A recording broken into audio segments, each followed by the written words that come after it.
Morning, everybody. Don't look the best, don't feel the best for a Friday morning. It's about 7 o'clock.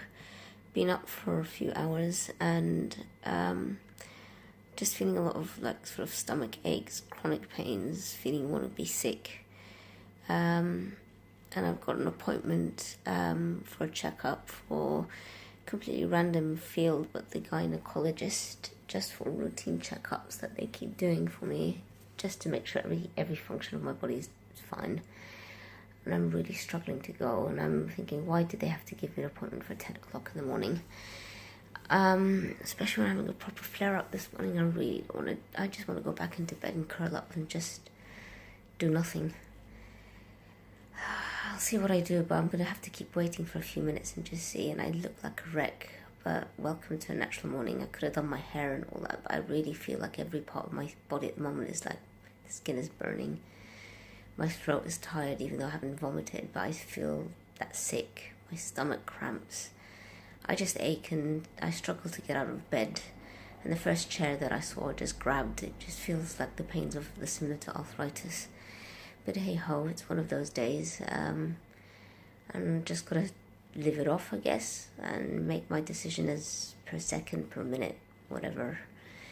I'll keep you guys posted, but let's just see how I feel. Hopefully I'll try and get something to drink and take some painkillers and see how my morning goes. Hi everybody.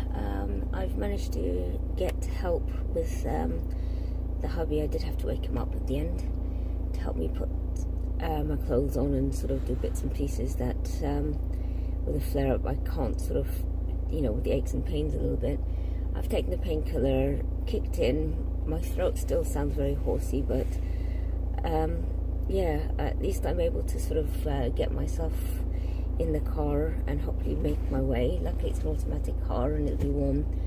I've waited enough to be able to know how to sort of get about. I mean, I'm quite alert and everything.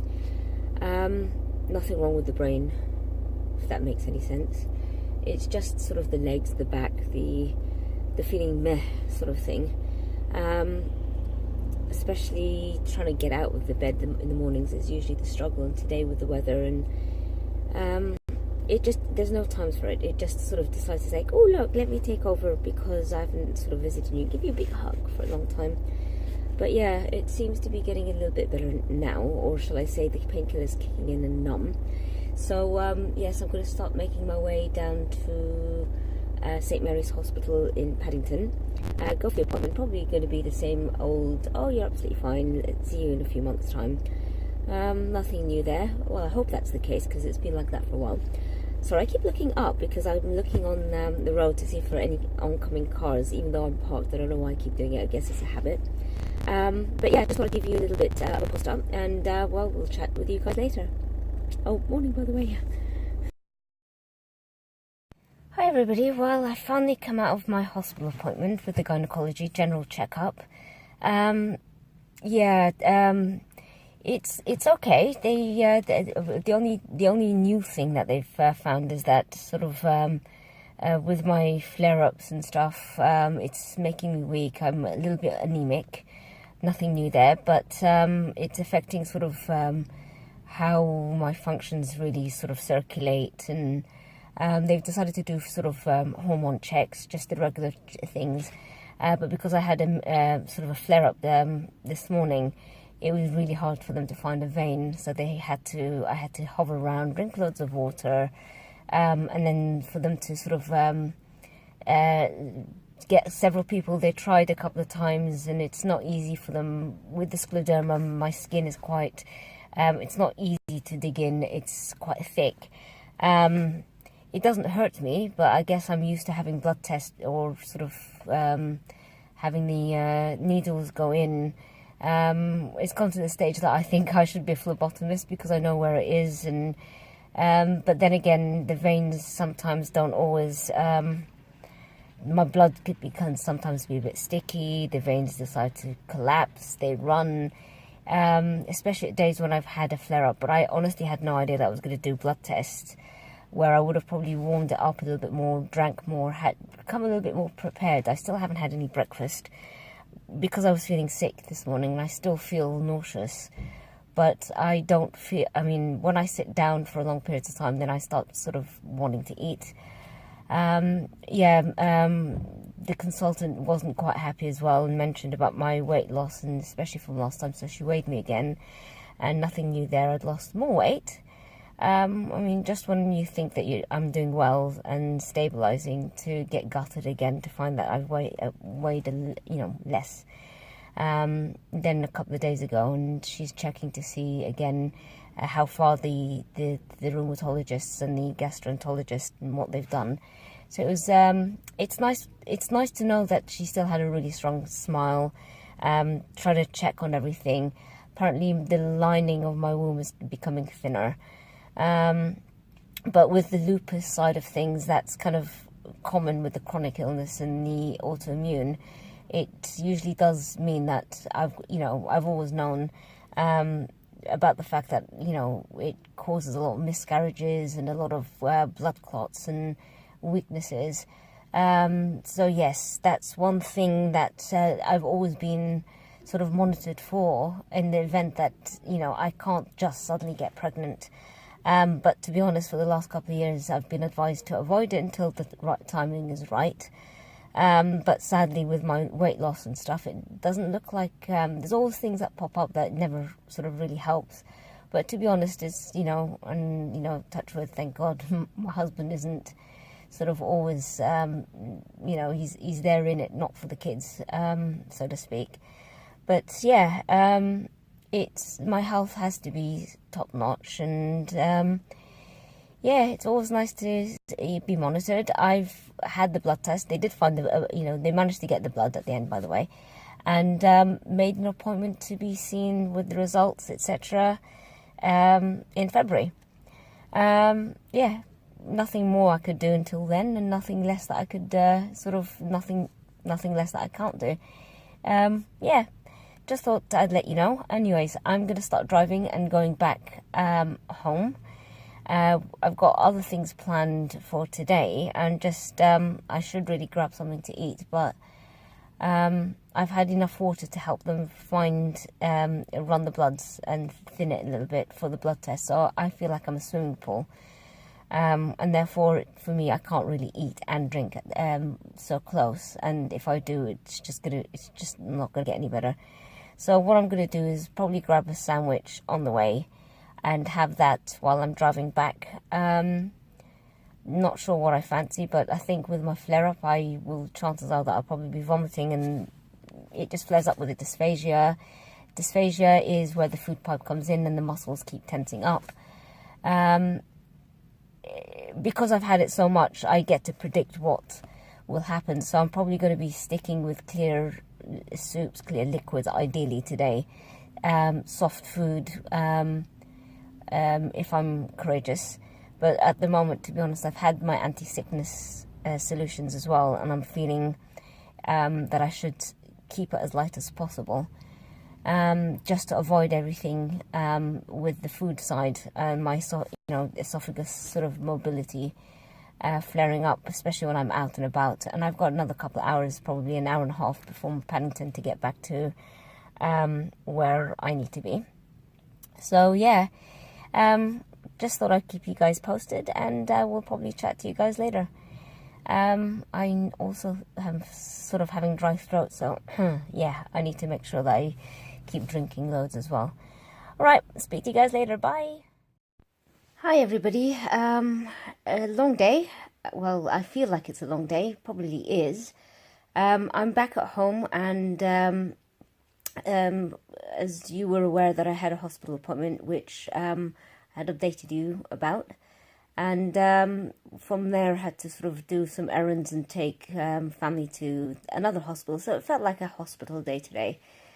My head is absolutely pounding, and I've like migraine. I haven't really shaken off the flare-up, but I've been able to sort of, with the painkiller just topped up, managed to forcefully feed myself today with a toast, some soup, and I'm trying to have a cup of tea with a crumpet. and just put some butter on it. And for some funny reason, I'm taking it, and as much as I kind of like it, it's I really don't want to be eating. It's not one of the days that I'm enjoying food. I really just don't want to be eating, but I'm eating to survive rather than enjoying my food. Yeah, I don't know where to start with my aches and pains. I just feel like I'm in out of this world sensation. I'm really sensitive to light, to any kind of sound. And when I'm sitting down, apart from having to concentrate to do things, when I'm not, I just feel totally drained. So yes, it's a very huge effort for me to sort of just try and carry on, and I've had the couple of comments of, yeah, you look tired, what's wrong? You're getting a cold, and I'm like, what am I going to say? No, I've got some autoimmune, but a lot of people I just don't want to bother people with what I'm having to explain it to a certain extent. Sometimes when you're in the middle of therapy, it's like a lot of energy, but there are times when I really don't mind and say, actually, I've got an autoimmune system, and, bear with me, and I'm not really upset. Some people may come across and think that I'm wound up with something that they may have said or whatever, but sometimes I just want to sit in the corner, or ideally be at home and just curl up in bed and do absolutely nothing. Nothing intentional, nothing personal. I might end up getting a little bit upset. My mood swings may change, and I may get emotional, but it's nothing personal, and sometimes I just want to sit there and cry. But yeah, that's usually when, and that's classified as not the complete therapy, because if it was totally out of it today, I honestly wouldn't have been able to get out of the bed in the morning, and sort of wait for the painkillers to kick in. I mean, I've had one or two of those days, but so far, thankfully, especially in the last few months, it's been like similar to today. But anyway, that's how I feel today. Today is the second day, which since I've started on the CREST explanation, I've put a couple of posts on the Facebook public group, also named me and CREST, and explained the R in the CREST, which is Reynolds.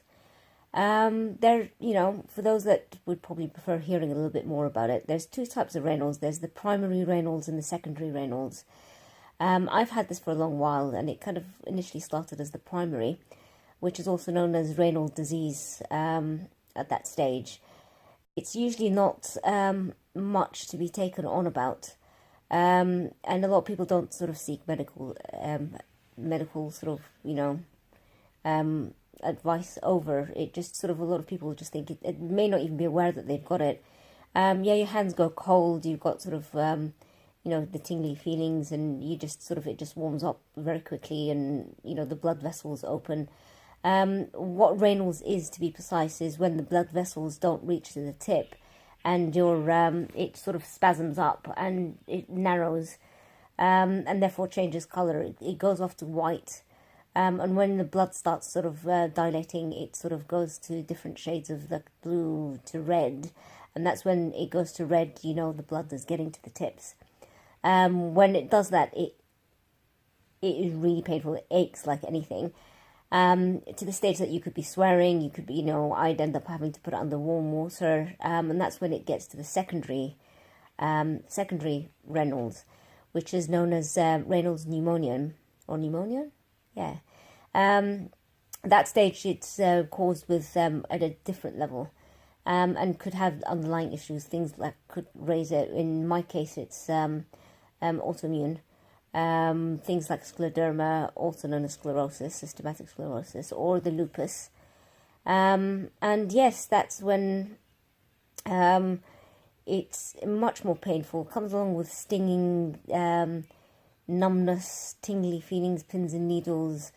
I end up aching so badly that it goes straight to the bones, and it feels like stabbing pain from the bones outwards. And yes, there have been numerous times where I'd be crying from the pain. Yeah, I mean, I've tried different things to sort of help it out when I'm outside. I've tried those hand warmers that you put between the gloves. They seem to be helping out, but I tend to wear a couple of gloves and then mittens on top. I really try and avoid going out where there's cold as much as possible. Going to sort of refrigerated supermarkets. It's just like extra sensitive, and anything and everything could flare it up. And it makes me shiver and cold, and my immune system goes lower. I pick up colds a lot more during the winter. And when I pick those up, I end up getting bad coughing, more like whooping. I've always got to take the flu jab, and even then it reduces it. If I don't, come October and November time, I have that really bad flu with really bad chest infections, and it lasts till at least February, a few months, and no matter how many antibiotics I take. But it all starts with the coldness and the sensations, and I keep having it under running warm tap, radiators, you name it.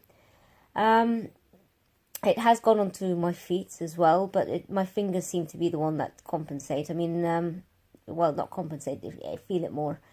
My feet, I tend to sort of just warm it up with a couple of layers of socks, leg warmers, and a few layers, scarf here, or there, as much as I'm not happy with me losing so much weight, but me being able to wear so many layers also keeps me a little bit warm, and obviously with the hot water bottle, which is keeping me warm around the bones, as well. I tend to put it there as well, the hot water bottle is, because of the stomach, which I will go on to tomorrow, where we talk about the E, which is the esophageal dysmobility, the esophagus and the whole dysmobility of that area. But that's for tomorrow. I'm not quite sure if I've missed out anything with regards to the renals, but me talking about them on each day doesn't mean that I'm sort of narrowing it down, but you'll probably be seeing me go through different stages, and I'll probably be mentioning how I feel when I go through it. Today, I honestly couldn't be recording too much while I was having the flare-up, because when I was out, purely for the fact that I was really, really tired and lethargic, and I wasn't in the best of moods either, and I just wanted to come home. Now that I am home, I'm sort of putting my feet up. I'm aching, but I also want to make sure that you guys are aware of what's going on with me, and touch base. That's pretty much me in a nutshell for today, and I think I'm going to have an early night. I'm sure I will have an early night. I know I've got a few things that I've been putting off today to do, like printing papers and documents and things like that I wanted to do for my personal, but I just haven't had the time, being tired, and my focus was literally trying to sort of get everybody else happy and make sure everybody's where they need to be. Sometimes I overdo it and not think about myself, but this weekend I'm going to hopefully take it slow, get my paperwork done, and just try and not go anywhere. I really do need to rest, because it will have a knock-on effect for me later on. I've got a couple of hospital appointments next week. Again, the checkups from the gastro to find out, the consultant, basically, I call him the gastro, but they want me to again, further investigations like the CT and the pelvis scan. I don't know what they're doing or why, but they've thrown everything in the book at me. I just want to make sure. So I've got that on Wednesday, and on Friday I'm seeing a routine checkup with this bariatric surgeon who did my operation back in 2014. I'm sure he's not going to be happy to see the fact that I've lost weight, but I'm sure I know he's spoken with the main consultant for the entire GI, which stands for gastric enteritis, the main consultant there, and he basically, that consultant looks from my whole system, from the minute it comes in from my mouth, anything that comes in, all the way to pretty much how it comes out. So he liaises, and they're in the same hospital, they're in the same department. One's just a bariatric surgeon, and he also did the operation for the adhesion, which removed the adhesions a few years later, and caused a small bowel obstruction. But again, as I mentioned, that's all going to be discussed in more details tomorrow. I've got a couple of pictures of there which I will show you about the different procedures as well that I had. I was only able to get the second part scans on those. But yeah, I better call it quits for now and try and finish this cup of tea and have something a little bit more substantial. Well, i.e. finish my crumpet. Anyway, I'll speak to you guys tomorrow probably now. So yeah, good night everybody and have a lovely evening.